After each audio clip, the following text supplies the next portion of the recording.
Morning, everybody. Thank you for joining. We will begin with chapter 32, verse 26. Chapter 32, verse 26. The general context of the pasuk is pretty harsh, and Hashem is saying, Hashem is saying this idea that if you don't serve him properly, there'll be all kinds of calamities that befall the Jewish people. And it says, Amarti afehem, I have said, I will, one way to translate this is I will pour my wrath upon them being the Jewish people. Ashbisa me'anos zichram, I will destroy their memory from humanity. Pretty bad. Verse 27, Ulei kas oyev agur penyanakru tzaremo, penyomru radenu rama v'lo Hashem poal kozos. So why don't I destroy you all? Well, the reason I don't destroy you all is because I don't want the non-Jews to think that God's not running the world. So that's our great ace in the hole, man. However bad we are, if he totally gets rid of us, then there'll be greater question if God is running the world or not. Okay, so very interesting Ramban. In my layout in the Psukim, it's the second Ramban on Pasuk Chavav. Ashbisa me'anos zichram. Galusenu bein ha'amim, anachnu Yehudo v'Yamin. There was an earlier pasuk that the Ramban said references the exile of the 10 lost tribes. And now the Ramban says this, that God says, I said to myself I should eradicate their memory from the world, refers to the exile of the other 2 tribes, Yehuda and Binyamin, which is, we're all in that one way or another. She'ein lanu zecher ba'amim, v'lo nechashev la'am v'uma klal. So, it doesn't mean, first of all, the Ramban is saying something very interesting. He says the pshat in the pasuk is not, I had in mind to destroy the people of the Jews. What it means is I had in mind to destroy their entity as a nation, meaning that they're not standing alone as a nation, that we are dispersed among the world, and therefore our standing as a nation is not so clear. So it's not I want to destroy the memory of each and every one of them, it's I want to destroy their memory as a nation. The pasuk is saying that really we as a nation deserve to always be in exile. Notice that once we hit this point that's being described in the Torah, we deserve to remain in exile forever and never be reunited as a nation in our homeland with Beis Hamikdash, etc. V'yorah, what this is conveying to us, says Ramban, is kibegalusenu ata tama schus avos. Very famous idea. The Gemara talks about this. That the exile in which we currently find ourselves, we maxed out our account. We maxed out the account of the merits of the patriarchs. Ve'ein lanu hatzala miyad ha'amim rak bavur shmo hagadol yisbarach. And our salvation from among the nations is only because of the sanctification of God's name. In other words, we deserve to be in Galus. We deserve to be in exile forever at this point. And we can't say, well, how would you do this? How could you do this to the descendants of Avram, Yitzchak, and Yaakov, Sarah, Rivka, Rachel, Leah? That only goes so far. We used that up long ago. And the only reason right now that we're not just sentenced to an eternal exile is because God appreciates that this will make it more difficult for the nations of the world to understand that there's a God. Kinyan Shamar Yecheskel v'kibatzti etzchem minu aratzos asher nafotztem bam v'nikdashti bochem leinei hagoyim v'datem ki ani Hashem b'asosiyas itchem l'man shmi lo chedarchechem horoim uv'chali lo seichem anishchasos b'is Yisrael. So you have these psukim in Yecheskel that when I bring you from, when I gather you in from all over the world, I become sanctified in the eyes of the nations. So this is a significant factor. Skipping about 5 or 6 lines. Vatam b'tanazos, the reasoning behind this claim. Einenu karotz laharos kocho bein sonov. So what does this mean? This is always difficult to understand. What is this? God sitting here and says, I have this whole world. I deserve a little bit of covet. Let the nations of the world know that I could do a thing or two. But how does that make any sense? What does God care if the nations of the world recognize him or don't recognize him? So he says it's not for the sake of showing his strength. Because all the nations are nothing to God.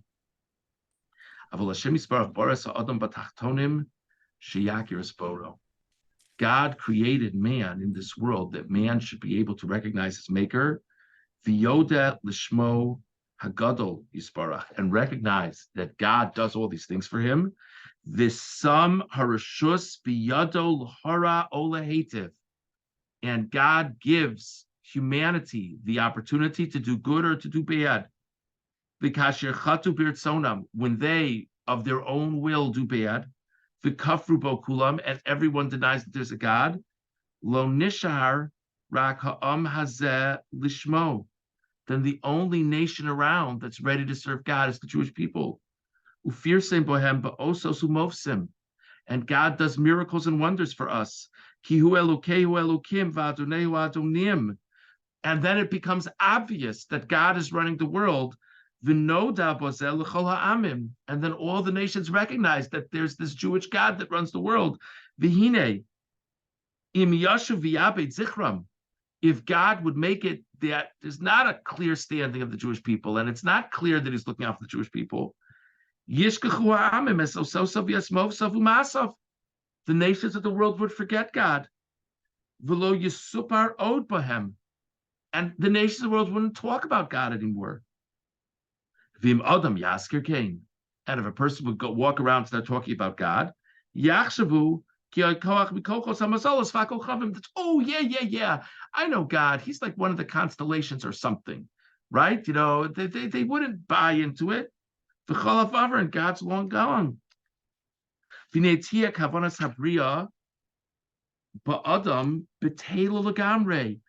that was the case, that God wasn't looking out for the Jewish people, and because God wasn't looking out for the Jewish people, it's not apparent to the average people in the world, just run of the mill, not the Jews, that there's a God. So the fundamental purpose of the creation goes out the window. Because then there'll be nobody left who recognizes there's a God. And they'll only do things that will anger God. And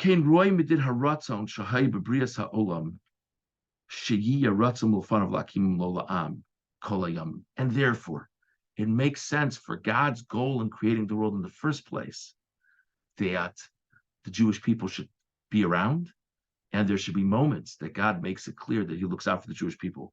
We are the ones closest to God. And we are the ones who best understand him from among all the nations. It's a really interesting Ramban to think about. I just want to flesh it out a drop more, just because I don't want people to be confused. What I believe the Ramban means is as follows: that God created this world so humanity would do good things. And the value of humanity doing good things is when humanity has a choice. But what will help people understand that they do good is if they understand there's a God who's running the world. It's a helper for us, but for everybody in this world. Whether it be that it helps because, gosh, if there's a God that rewards and punishes, I want to be on his good side.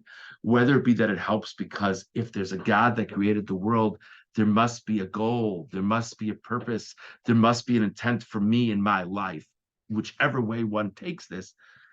But the bottom line is the Jewish people act as these remarkable ambassadors, whether actively, hopefully by making a Kiddush Hashem, by sanctifying God's name in all kinds of ways, through the special nature of our people and the clarity that we merit to have because of the Torah and mitzvot, or passively, that it just doesn't make sense. How are you people still around? How did you survive all this time? If not for the fact that there's a God who's looking out for you, which means there's a God who's running the world. So I believe that's what the Ramban is saying. It's a very, very interesting thing to reflect on and think about. Okay, I want to jump ahead to verse 44.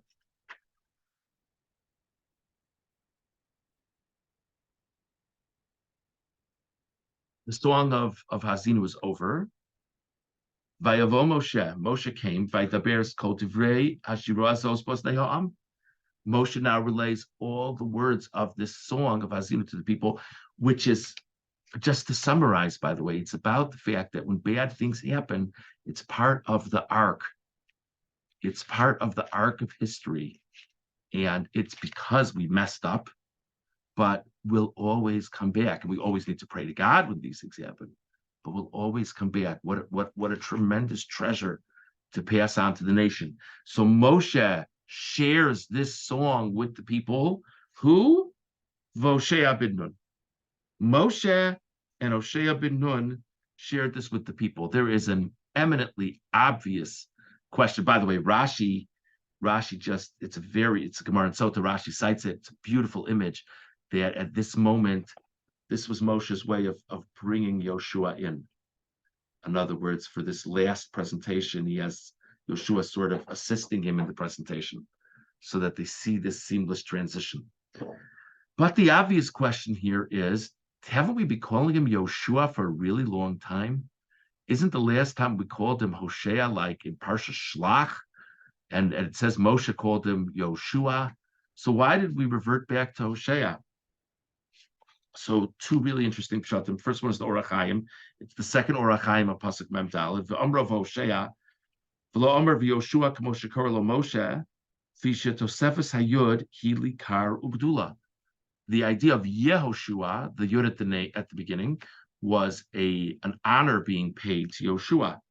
Karamus V'Amr v'Ikram Moshe Loshea, u'cheshe hishva makasav v'Amr hu Hoshea ben Nun, Kesir Hayud. So the pshat is, says the Orach Chaim, Yehoshua was a name of honor given to him. So he deserves that name of honor. But when he's positioned next to Moshe, he's not deserving of that honor any more. I'm reminded soon after I got my smicha, Rebbe Einer Zichron Bracha took me along to be on a beis din for a get to just give me that experience. And at the end of the get, the rabbis on the get sign a document. So you sign on the English side, and you sign on the Hebrew side, sign on the English side. And on the English side, it's an English document. You want people to understand. There were rabbis who did it. So, so Rebbe Einer signed his name, and whichever one of the longtime rabbis like Rudy was there signed his name. And then I was supposed to sign below them. So I wrote David Rosenbaum. So Rebbe Einer says to me, "You're supposed to write rabbi in the front." I said, "Yeah, but my rabbi means a lot different than the rabbi on top of my name." So it's, but so that's the point. In other words, when he's standing with Moshe, he's Hoshea. That's the Orach Chaim pshat.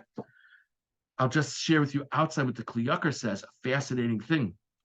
Famous medrash that Moshe gave him the name Yoshua, Ka Yoshiach Miyatzis Amaraglim, that the Yud Hey at the beginning is the name of God, that it was a prayer that God should help him to never get tied up with the spies. So now all the people from the generation are gone. Moshe, all the men at least, Moshe is the last one. The only other person who's going to survive other than Yoshua is Kalev. And Kalev was Yoshua's partner in doing good among the spies. So says the Kli Yakar, in a sense, the necessity for the name is no longer present. Now, just for the record, when we start Navi, he's Yoshua. We don't call him Hoshea. So I don't know, but it's just an interesting shot. So we discussed the Ramban describing this idea of what it means that God keeps us around for the sake of the non-Jews. What does that mean exactly? And we had the Orach Chaim and the Kli Yakar regarding why in this last moment before the people together, all of a sudden Yoshua is referred to as Hoshea.